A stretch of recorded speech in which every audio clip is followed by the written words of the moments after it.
Welcome to the Queendom Network, a platform where inspired individuals in business, career, and entrepreneurship resonate with empowerment and innovation. This is where we dive deep into the world of leadership, uncovering stories, strategies, and secrets of success from trailblazers who are shattering glass ceilings and carving their own path to greatness. Join me, your host, as we embark on this amazing journey so that we help you become the best that God has created you to be. Hello, hello, hello. Welcome once again to the Queendom Network. You know we are a platform that accentuates the voices of women in leadership, in career, business, and entrepreneurship. And today we've got another exciting guest. But first of all, I want to say thank you. Thank you for the love you have shown us on the social medias. Thank you for making us trend. Thank you for really telling your friends and your WhatsApp group and everybody really about the Queendom Network. And we're glad that you're really finding our platform insightful. And as you know, I am your host, and once again, we have another exciting, phenomenal guest. So you know, we only bring you pathfinders, trailblazers, glass ceiling breakers. And today, I've got the honor of having the CEO of Soul City, my sister, my friend, Phinah Kodisang. Welcome, Phinah. Hello, Queendom Network fellows. How are you? Oh, we're very good. We're so glad to have you. And we're experiencing so much love and people giving us so much support since we started. And it's people like you, really, that we bring on the show. We did tell you we bring you quality people who are wanaling, more. And, as I said, and Phinah, thank you so much for gracing us with your presence. It's really nice to have you. Just to tell our viewers, who are you, where you come from, what makes you you? You know, if each time I'm asked that question, I never know where to start, but I like starting here. I'm a girl from Harangu, Come right? on now. You know, a mother of two, right? A girl who dared to dream and follow her dreams, and a girl who's still chasing those dreams and who believes that nothing can stop me. You know, so I'm that girl. You're that girl. She is that girl. I love how you were so audacious in that introduction. You know, in the Bible, they say, what good can come out of Nazareth? Yeah. But now the question is, what good can come out of Harangua? This girl. This girl. Yeah. And you know what is I love about you is that you move from Harangua to the United Nations and you juxtapose in all environments and you still remain authentically you. And I'm sure that there's something with regard to your background. Do you mind telling us in terms of the Harangua that you grew up in that literally birthed you, chiseled you, and took you to world stages? Yeah, Harangwa is something special, you know, because I was raised in a family that is not rich. I don't think we're poor. Maybe we are somewhere in the middle, right? With a mom who worked and a father who was a hustler. Yeah. Right? But I grew up in a home filled with so much love and affirmations. So each time, so I'm the first of three, and each time you do something, my father, who was not an educated man, but you do something, you achieve something at school, he'll be the first one to put it on full blast. Wow. And he'll say, she takes after me.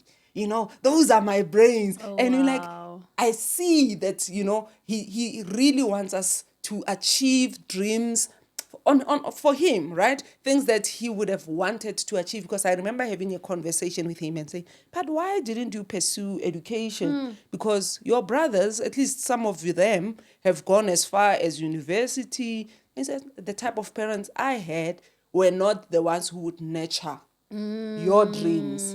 And he even said, and his brother supported him.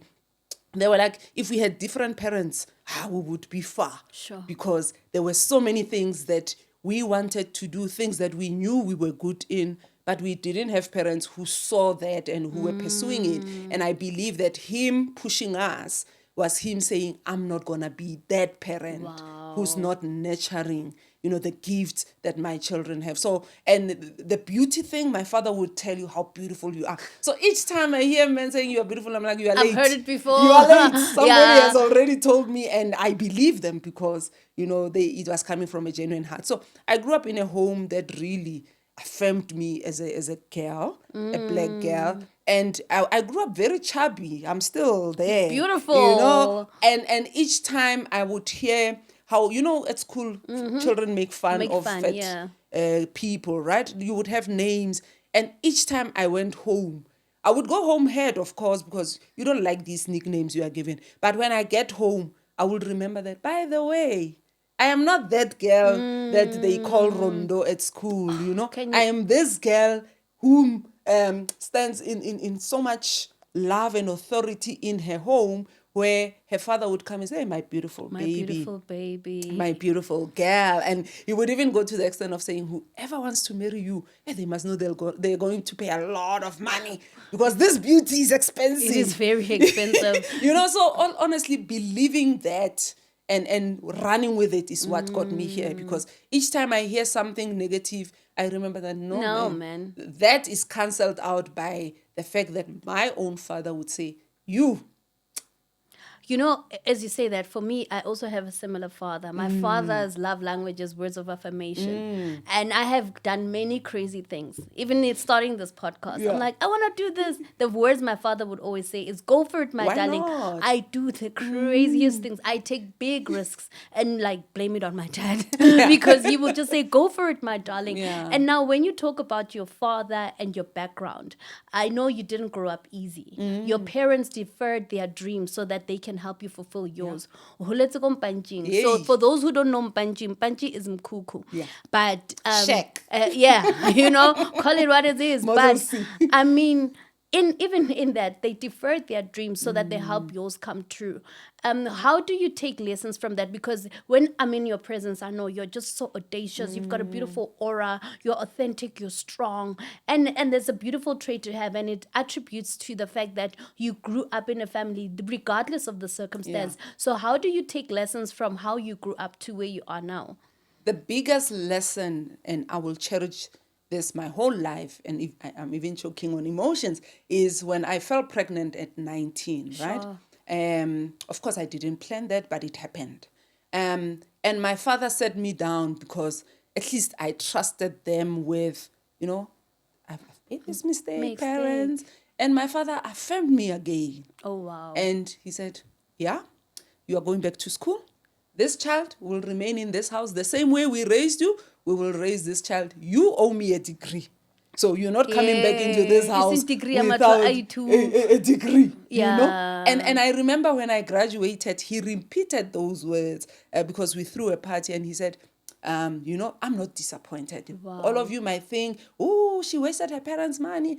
He said, I got 2 gifts, a granddaughter and a degree. And he said it with his own mouth, and you must watch the space. This one is going to go far. Wow. And those words, and he was saying it with tears rolling down his eyes. There's a picture that captured that moment. Wow. And each time I look at it, I remind my children that, what he was saying here, because It's those happening. Words are still here, It's right? happening. So I would look at that picture and I'm like, I remember exactly what this man was saying in this moment. Wow. So that really is the biggest lesson, to say, when we make mistakes, we need a community that will hold space for us, hold us, and push us forward, and not really, yes, we do a lot of self-blaming. So we don't need more of that. When people now put blame and whatever, I'm already doing that. And you already know the mistake Exactly. you made. I'm already doing that. I'm already ashamed, and I'm already feeling all sorts of things.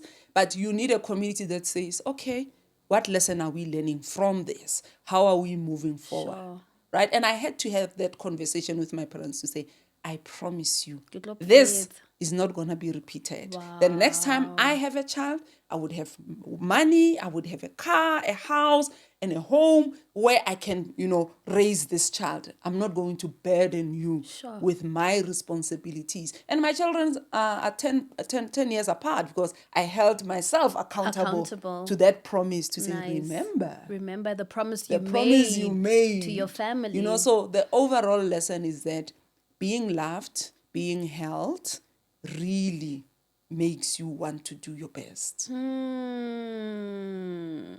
Being loved, being held makes you want to do your best. That is so beautiful, because I'm just thinking that even where we grow up, because as I said, when I'm in your presence, you hold your own space, and I can see that it was really cultivated from home. And now fast forward, here you are at the helm, driving one of South Africa's biggest agendas. Right now, I mean, the Bible says that we are called for such a time as this. And I think it was really opportune for you. I mean, when I hear the story, when you describe your father, it's so amazing to say, there are good fathers. There are many. There are good men. So, and it's beautiful to hear that it is through his affirmation and everything that he's done. And now fast forward, as I said, you're leading and championing the cause of GVV in South Africa. How has that been for you? It has been such an emotional journey. Emotional in the sense that each time you hear of another woman being, who has died, you feel like we have failed, because we are really trying to get to a point where we don't hear any more of these stories, right? But it's also a moment where we say, we have really done well in putting the agenda on the table, because we are forcing government, we are forcing everyone to make this an agenda, a discussion, an issue that, makes politicians not rest, because each time a woman is killed, they know that we will be coming to say, you have failed yet again. And I don't think anyone wants to hear that they have failed, right? So it's something that I do. And I remember someone asking me, why do you have so much passion for this? Are you an abused woman? Have you been abused? Sure. I'm like, I don't have to experience something for me to know that it is wrong. But we become empathetic. Exactly. For me to know that it is wrong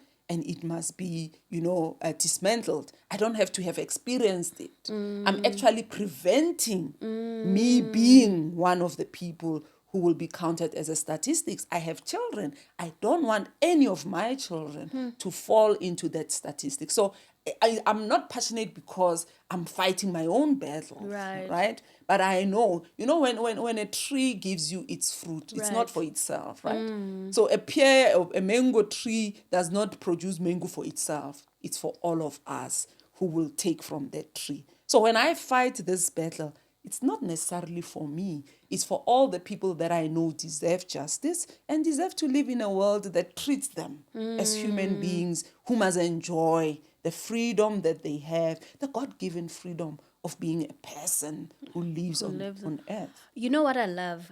You said that you're raising 2 kids. Now, the conundrum that we face is that you're raising a boy and you're raising a girl. What message do you tell your daughter?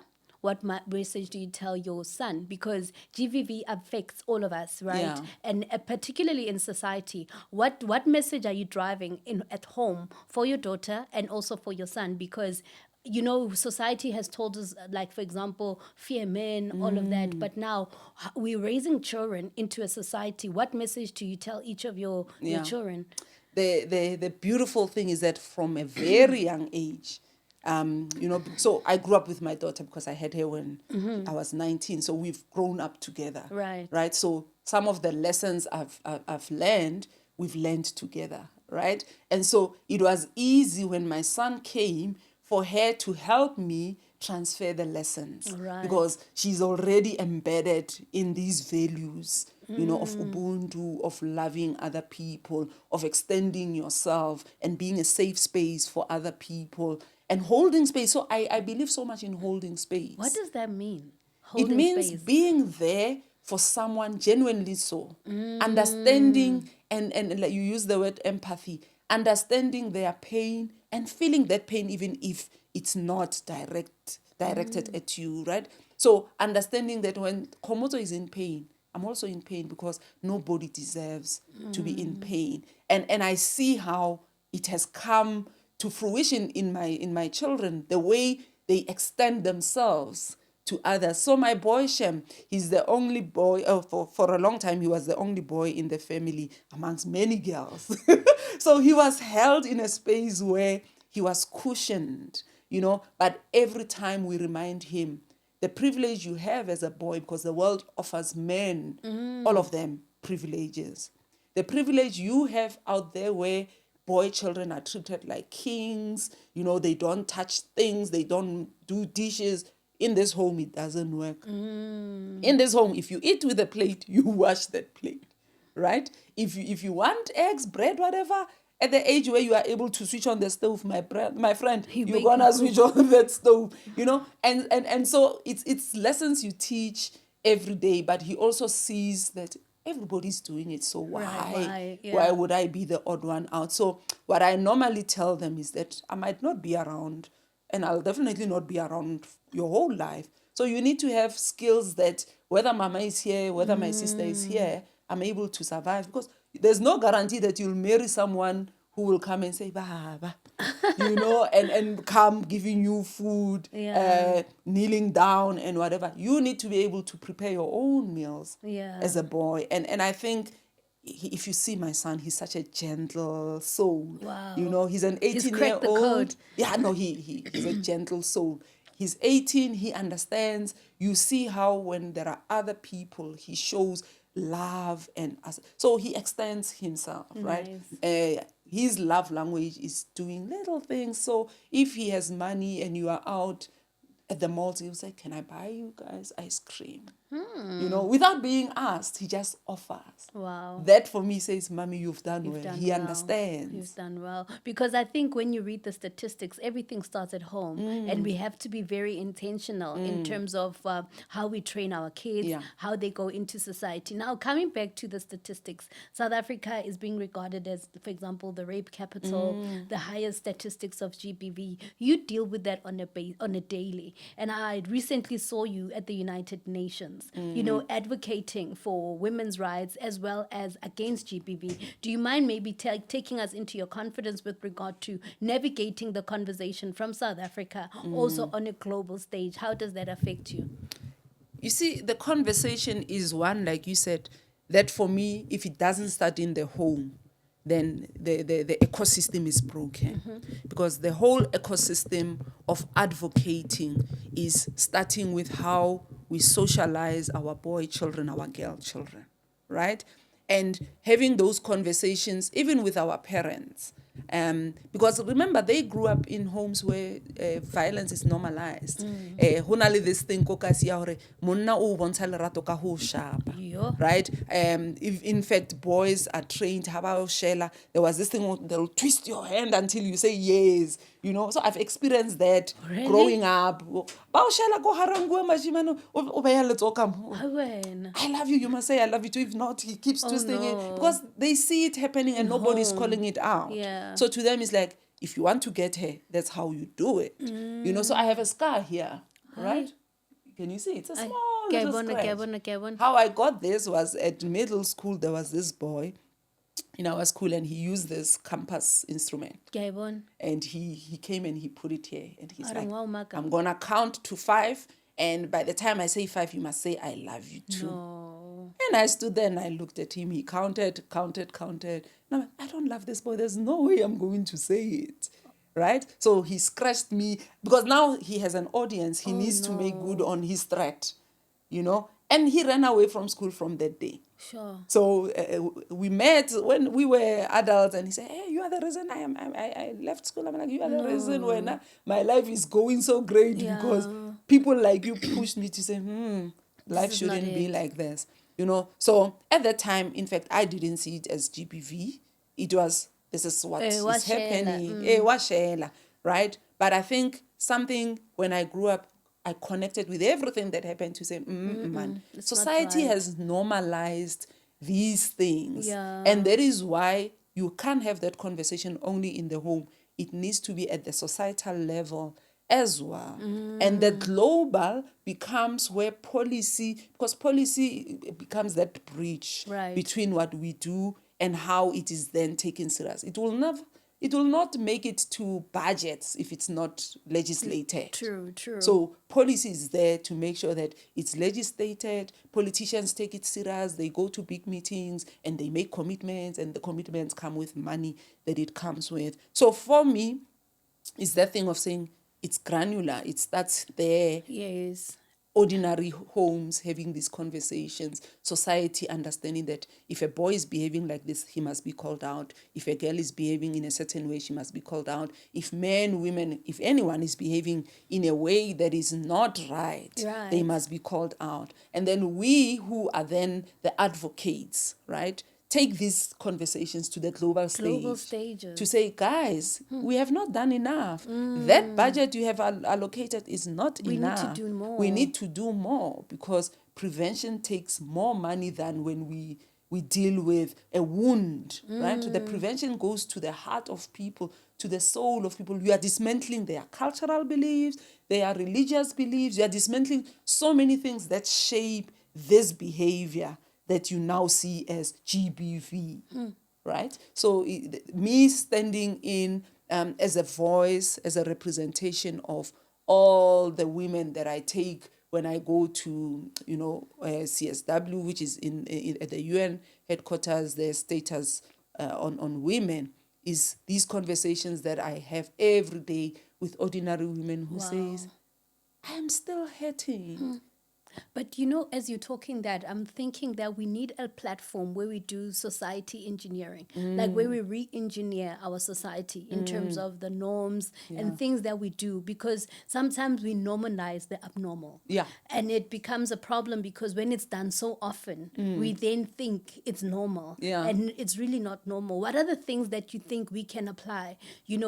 Obviously looking at the institution that you lead to advocate with regard to changing certain things in our society, to drive with regard to not normalizing the abnormal? We start with self. I'm responsible for my own action. So if I look away when I see something wrong happening, then I'm contributing. So imagine how many people look away, right? How many people close their ears when they hear a woman screaming for help? How many people who take their phone because they want to be the first one to record so that they trend? And in all that, someone ends up dying. And we're like, but what was she also doing? Why was she with this person? So we victim blame, and we don't hold ourselves accountable for our failure to take action, right? So what we need to do is to take action. Any platform where you are, you should be an advocate for change, whether it's in a church space, whether it's in a home, it's at school, wherever you are. Even if you are in a taxi, right?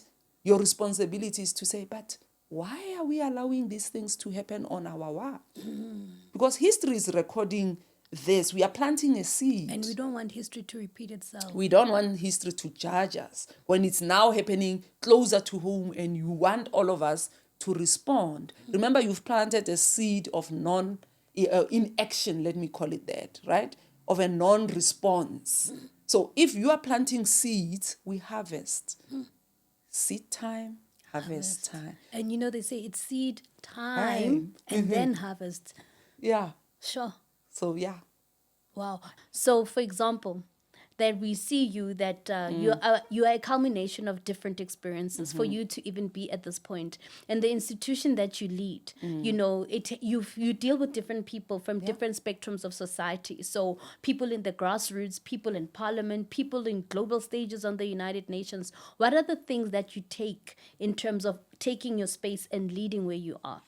So I really believe in the principle of the Bible that says, humble yourself and you will be exalted, right? So leadership to me, it's not about being the boss. Right. It's about being the one that is showing others how it can be done. Wow. So if you go to the organization that I lead, sometimes people come in and they're looking for the CEO. And the CEO is busy there laying tables because we are about to have a meeting or organizing chairs. And, you see my staff saying, but we can do. I'm like, and what's wrong with me helping you guys? Nice. Right? Because for me, I need to be grounded. I need to remember that it is a position. It is not me. Right. It is a position that I hold. And so it's not going to dictate to me how I need to behave. I need to say to the position, this is how we behave. When we are in leadership, we sit with others, we eat with others. When they are in trouble, we run to help them. when they need us, we are available for them. So I was saying, in fact, yesterday I was running a workshop and a question on leadership came. And this young woman was saying, so what is a trait of a best leader? I said, the leader is that one who makes sure that she doesn't leave her people behind to go and sleep when they have a deadline and they work throughout the night. And the leader is not there. And the leader is sleeping and saying, in the morning, I want to see this report in my inbox, right? The leader sits there with them and say, guys, how do we break this work so that by 7 o'clock we are all home, because no one should be here until midnight, right? And to say, what are we learning from what we are seeing now so that next time it doesn't happen again? So I constantly have these conversations with my staff, and they always say, hey, no, but when your level of thinking is different, And I really am intentional in making sure that the leadership doesn't get to my head to the point where I walk in, people run around as if, oh, she's here. She's here, yeah. When I walk in, it's an ordinary every day. Oh, she's here. Hi.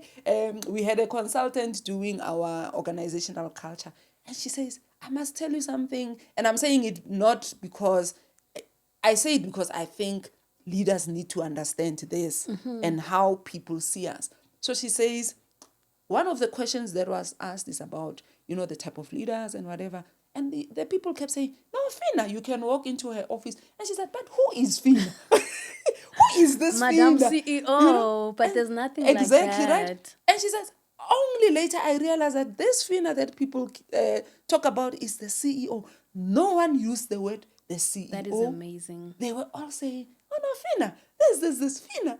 And she says, I want to meet this Phinah. And for me, it was like, okay, at least people do realize that I am just an ordinary person like them. Wow. Because I think that is such a good trait to have. And I think normally people think when you lead, you need to have like aggression. You need to be aggressive instead of just being assertive. Yeah. You need to bulldoze your way in the room. And I think that is the thing that has been taught, with regard to certain levels of masculinity. We can just let men be men, but we are women in leadership. And there's really power in tapping into our femininity. Yeah. Do you mind maybe just expounding on what, when we tap into our femininity, that's one thing I've seen is that women who lead, they become very confident and they become very, assertive without becoming bulldozers or whatever. So what is it that, have you seen the power of obviously tapping into your femininity as you lead?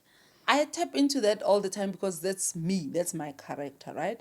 And I also live by values of respect for fellow people, understanding that today I might be the one on top, but tomorrow somebody else. And you're indispensable. So I always, like I say, go to this, if I'm humbled, I'll be exalted. And so my responsibility is to be a humble person.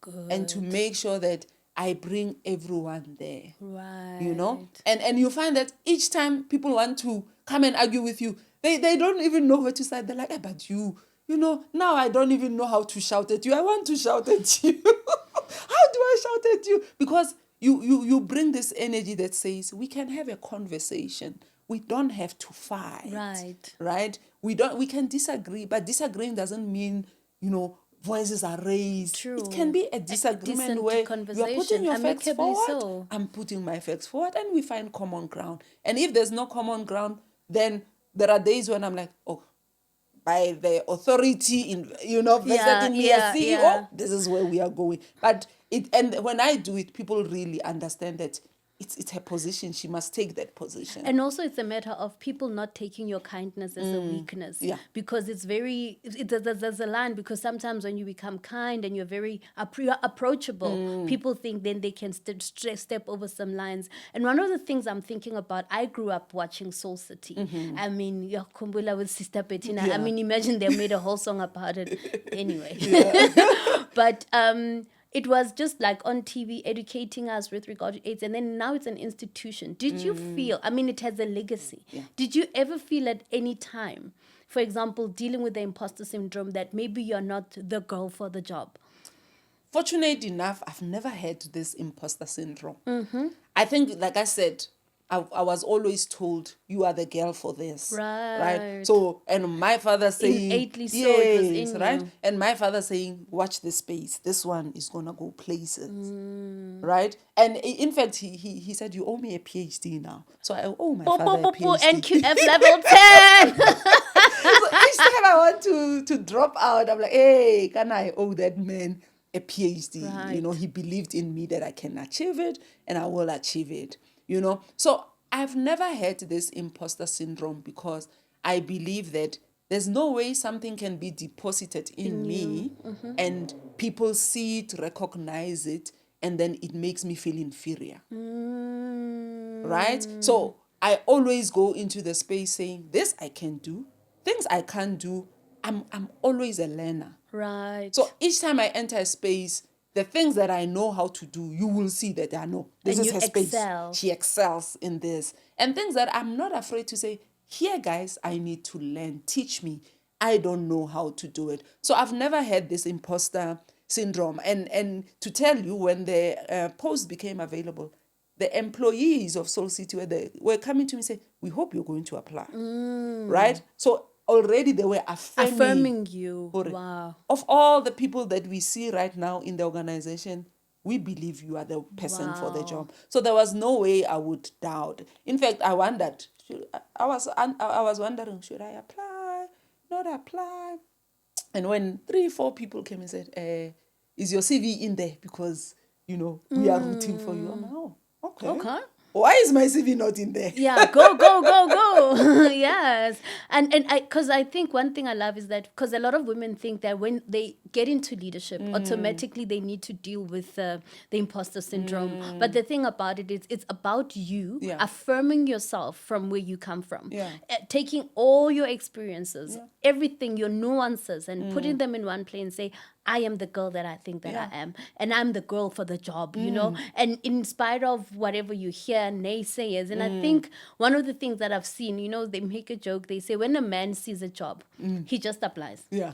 The girl will always see, do I have the qualifications over and above and beyond? But we need to teach ourselves that level of audacity, that level of audacity that, you know what, I can do it, you know, and I don't need to prove myself in any other way. I am enough as I am. And I'm just going to go for the particular opportunity and I'm going to do it. And also when we in those positions, and I love the way how you narrate, how you lead in your organization, to say, you know what, you engage with somebody who's at the bottom, even up to the United Nations in New York, and, you know, leading. I mean, I saw you leading. I'm like, Tataha, Garanga, I was Garanga. in a room with ministers and Come I'm on now. moderating this session, and as I'm like, madam, your time is up. Can we move to the Can you next question? imagine? And you do it, and you can see these people are so used to being the ones who speak and nobody says anything.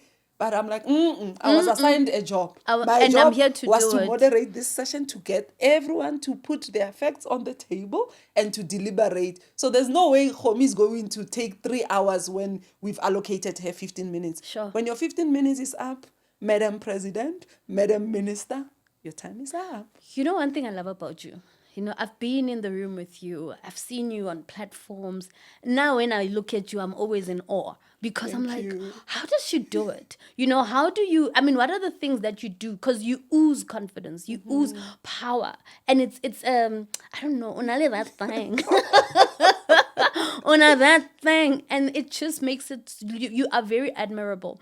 How do you then teach somebody else? You know, somebody might say, wow, look at her, she's looking so good leading and all of that, but then how do you impart it to the next person to say, this is how you take up your position, this is how you lead? And how do you tell that to somebody sitting watching you and thinking, wow, I want to be like you? Yeah, look, I'm a child of God, right? There's nothing impossible. Oh, so you're For my Philippians father 4:13. Come on now.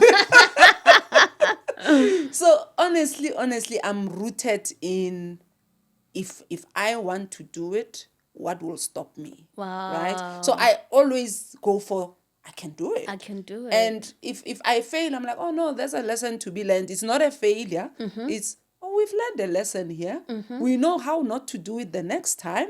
So, you know, I never allow myself to get to a point where I say, oh no, I failed. Oh, and then you dwell on those mistakes. And you mull on the mistakes.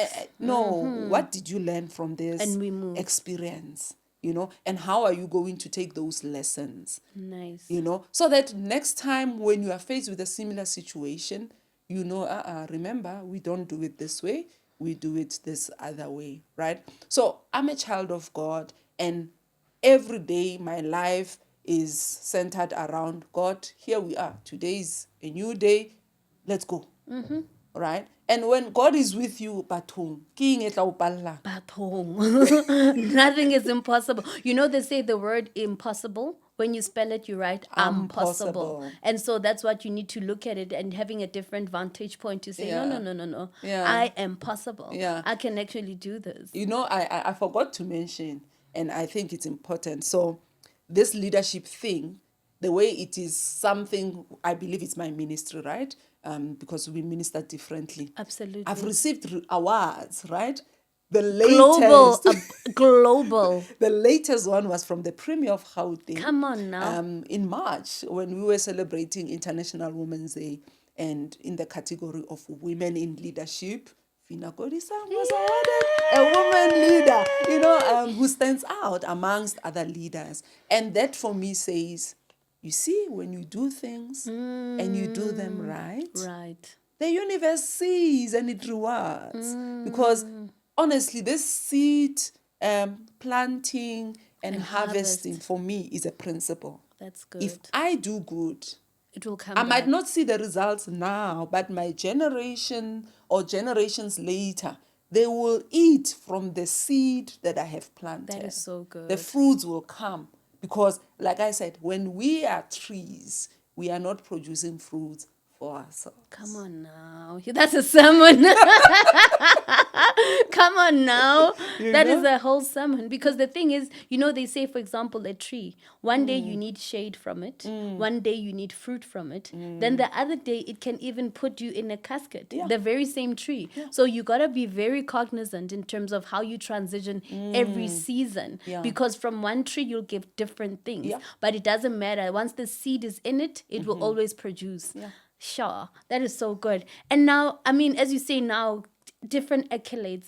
Global accolades, accolades locally. Hi man, but because you always operate in such humility. What lessons have you learned rather from walking in humility? Because think about it. You are saying, Baba Matagala di handbag. Hey, Yeah. But what are the lessons for humility that somebody else can also learn? At the risk of sounding like a broken record, right? You get exalted, right? Your humility is not weakness. It's not meekness. It's actually your strength, right? So you get to that point where somebody says, I know this person. I've had so many opportunities that come because somebody says, I was told about you by this person, and they will say, if you want something on leadership, Phinah is the one. Wow. If you want something on whatever, Phinah is the one. So even yesterday I was in another session, global session, and somebody had recommended that if you want somebody who can come and just, hold it down. Inspire your leaders to be able to take their advocacy agenda forward, bring Phinah to the stage. That is so good. So it's this humility where you don't enter the room and people feel like, who's this one? But also understanding that there are boundaries to everything. So even humility has its own boundaries. I love it. Right? It's not that everything you are just over. yes, and people now walk over all over you. It's understanding the power and regulating the power you have. I love it. Regulating the power. Exactly. And acknowledging that it is power. Exactly. Sure. I like how Zulu people greet. They say, Sawubona. I acknowledge We see you. We see you. So you are seen. So when people see you, you need to see yourself. Right? And see yourself as all of those people. Nice. So that is why I say holding space. If you see yourself as all those people, you see an old woman, you empathize. You understand that, her knees are giving up. So let me create space for her to have a seat, because at least my knees are still strong enough. I can stand. That's humility. Sure. Right? But that's strength and It's power strength and as well. power. Right? You see a young person and you see, you are going the wrong direction. When life is going to teach you lessons, let me bring you closer and let me educate you before you hit rock bottom. You know, and whether you take the lessons or not, but at least I would have shared my life experiences so that you can say, okay, so it can end up like this. Let me not go that route. You know, I believe in education and I believe in exploring, right? So when my son was born, I had an opportunity, and I struggled with, do I leave this 3-month-old baby, because at the time he was 3 months, and take this opportunity? Will I be a negligent mom? And then I'm like, for the future of this 3-month-old, I need to go abroad and get that education. Right? When I come back, it will open doors of opportunities that he will benefit from. That's so right? good. So again, it's understanding which decisions to make, when and why you are making those and decisions. also not always carrying guilt. Yeah. Because sometimes we prevent ourselves from reaching certain goals because we feel guilty because of a certain environment or certain place. And now when you say that, for example, you had to put down a sacrifice to say, okay, let me go and make sure that I can go get some better education so that my children can have a better future. I mean, women really always want to feel guilty to say, no, agape. No, society puts that pressure on us, right? You are not a good woman. You are not a Proverbs 31 woman. If you don't wake up at 4 a.m. to prepare a meal, to do whatever, you have failed. And if we go to that scripture a bit, that woman is so powerful because she's the one who makes linen, exactly, takes care of her house, exactly, and takes care of her children. But then also she goes into the gates, and her husband talks about her. Why? Because she's industrious. She's an entrepreneur, she's right? Industrious. She's the one who scans the land to say we can buy this one. So she's resource. Right. She has resources and she's resourceful. Come on as now. well. And we don't give that woman that power. We always make it look like it's a service to others, right? And now they do it with resentment because you are forced to be this woman who must now make a man's life easy in this way. No, that woman's power is that she's enabled. Sure. And the environment enables her. And enables her. Because I can imagine if that man was a man who's intimidated by this power, he wouldn't allow this woman to be the one who buys the land, who looks for, who makes all these things. Because he will say, I'm the head and therefore I'm the one who must do this. But he is enabling her. So we need to be enabled, held. And then we thrive. I love it. And also because the thing about it is, when you were saying that when people start recommending that, if you need a leader, this is Phinah. Because now when you operate in the area of your grace, you make it look so easy. And others would want to say, okay, let me try do it like her. But the thing is, once you acknowledge where you are graced, because as you said that we all have different ways in terms of one, ministering to people, also engaging with people. Not all of us can be leading, but I lead. We are all leaders. We're all leaders, but you have to find your sweet spot because many body parts, different functions, but each and every part is very critical. Imagine if mulo bua gore I'm more important than the brain, and then brain e batla go tswa or no le nna ke batla ba mpone, because there are certain elements whereby we might not even see, certain people we might not even see, but they are so imperative in terms of how everything goes down. Now we almost about to wrap up, and I just want to see what are your parting shots to our audience, because we talked about everything. Where you grew up, and then how God just then transformed your life and moved you to global stages. What would you leave as a word of encouragement to somebody sitting thinking, oh, Kimom Kukung. I was watching this girl on TikTok the other day, doing a vlog of her journey. Like, wakena, and then it's like, then somebody says, one day you'll write a vlog to say, I moved my parents out of the... Somebody's sitting, go in Mbanji, and they're like, wow, how did she do it? And what would you encourage somebody in that situation?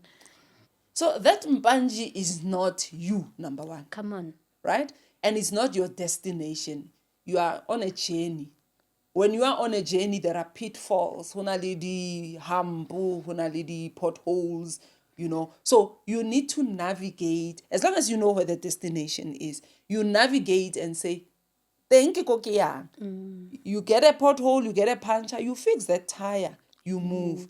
That tire punching should not be, oh, this is the end of the destination. Haresaya. And a lot of people stop there, where they get, a pothole somewhere, babana le panchara, then everything stops, right? So if at age 19, like me, you had a child, that is not the end of the road. It's not the end. If anything, it should be the motivation to say, now this life that I have brought here, how am I going to make sure that they live a good life? That's so good. A fulfilled life, right? Because that responsibility is yours. It can't be passed to your parents. They can help, they can facilitate, but ultimately it's your responsibility. Sure. So that's one of the things that I would encourage a young girl who is now pregnant and they feel like, oh no, I've messed up and it's the end. No, let it be the beginning. The beginning. Let it be a chapter in your book that says, we are now writing a different story about my life, because up to that point, you didn't know what your life is going to take, which direction it's going to take. Now you at least have an idea, okay, I'm now a parent.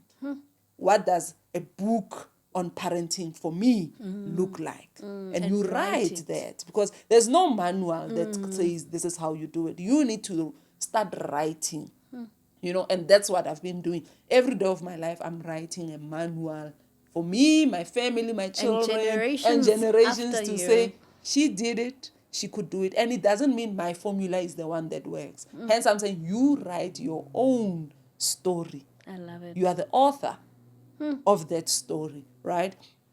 And should you find yourself, where you feel like, okay, I've made it and I don't need to do more. I have a story for you to tell.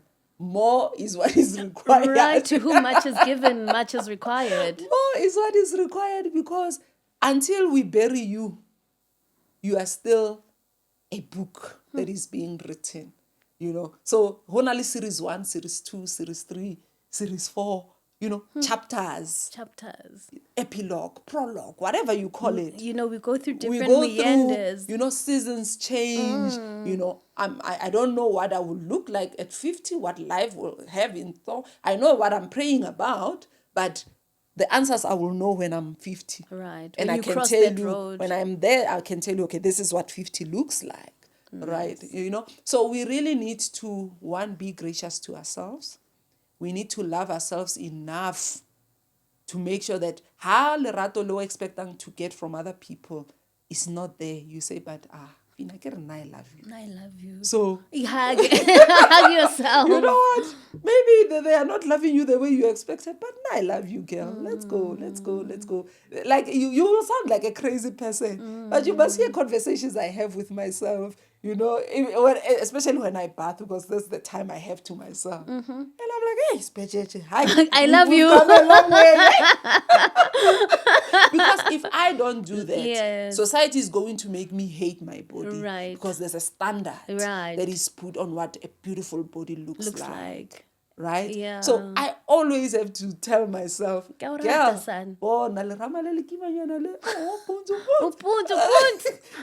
yeah, I think all I'm saying for me is that we are going to run into challenges, because they are a part of our lives. Count it all joy. Take heart. When you face these challenges, know that it means something good is happening in my life, because and it's a phrase that is used by one of the pastors I know. He likes saying, a dog never barks at a car that is standing still. That is so true. When the car starts moving, you'll see this dog also, right? So if you are a car that is standing still, nothing is barking at you. Yeah, so that is why I'm saying, when challenges come, you must celebrate. You're like, I'm on the right track, because look at all these things that are trying to block me and to your get progress to the destination. Sure. And then for our female leaders who are on a journey, right, wanting to be at the top, what would be your word of encouragement for them? You deserve to be at the top. And when you get there, don't forget to bring others. You know, take others with you. Rise as you pick Lift us. as you rise, yeah. Lift as you rise, right? So you deserve it. And when you get there, don't be the monster. Please. And I'm using it loosely, right? When you get there, you have the responsibility to make sure we teach others how it is done. Ah, you heard it. You heard it on the Queendom Network. You know, we have, as I said, a trailblazer, a pathfinder, a glass ceiling breaker. But above a lot of things, she's very, very humble. Thank you so much, Phinah, for being on our show. And I just want to give you a round of applause because I really, again, took nuggets. You know, every time I'm in her presence, I feel like I need a notebook. You know, divided your subtitle because there's so much wisdom that really we got from you today. And also to remind you that you are not where you come from. You heard it from Phinah to say you, even if you experience potholes, it's still the journey. Just proceed. You know, in Italian we say procedere sempre. You know, so just just continue to go ahead. And what I'm excited about is that I hope that our audience really got the nuggets of wisdom and such a nuanced and rich conversation that I believe that will definitely take us to the next level. And remember, thank you so much for tuning in again today. So again, remember to like, subscribe, share, follow, tell your friends that, you know what, at the Queendom Network, we do get conversations that are uplifting, conversations that really take you to the next level. And remember, I am your host, Khomotso Mamelo Mutsidi. Our verse for the week is Psalm 126. I'm just going to recite verse 1 to say, when the Lord delivered us from Babylon, we were like them that dreams, and our mouths were filled with joy. Are you experiencing something that is pressurizing you and you feel like you need to break out and that God takes you out? Take heart. When God turns your situation around, it will come through and it will be like a dream. So don't give up, don't lose heart, because when God really turns your situation around, it will be just like a dream. Amen.